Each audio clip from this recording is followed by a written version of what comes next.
Riots called after a surveillance video emerges contradicting the police. Prime Minister Netanyahu meets with new EU foreign policy chief. Jordanian protesters call to scrap peace agreement with Israel. And A-listers such as Pamela Anderson attend star-studded IDF gala.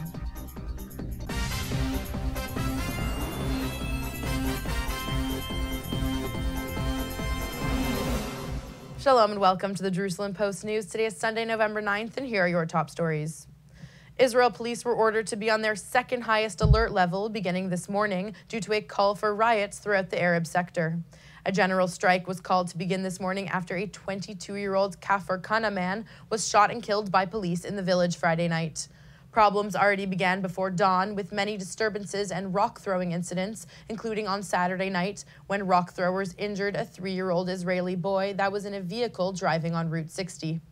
In the Muslim quarter of Jerusalem's Old City, residents threw rocks and fireworks at police, causing damage but no injuries.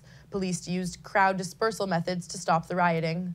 The strike was called by the Arab Higher Monitoring Committee hours after a surveillance video of the police shooting incident emerged that appeared to contradict the official depiction of events. Prime Minister Netanyahu told new European Union foreign policy chief Federica Mogherini over the weekend that Jerusalem is not a settlement and will always be the capital of Israel. Jerusalem is a very sensitive issue. We treat it with the sensitivity, but it's also our capital. And as such, it is not a settlement. The neighborhoods in which we are living, Jews are living, and we've been building, have been there for close to 50 years by successive Israeli governments. Everybody knows that in any peace arrangement, they will remain part of Israel. The Al-Aqsa Mosque in Jerusalem has been the scene of violence recently due to praying restrictions implemented on Muslims by the Israeli government. Mogherini also met with Palestinian Authority President Mahmoud Abbas on Saturday, where she stressed an immediate return to peace talks. The former Italian foreign minister entered her 5-year post last week, replacing Catherine Ashton. Her 2-day trip to Israel and the Palestinian territories is her first diplomatic visit as foreign policy chief and underscores what she said is a new EU focus on resolving the Israeli-Palestinian conflict.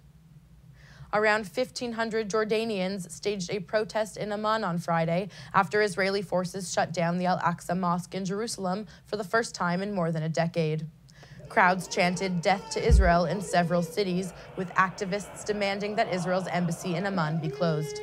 Protesters also waved Jordanian and Palestinian flags while chanting slogans expressing solidarity with the mosque.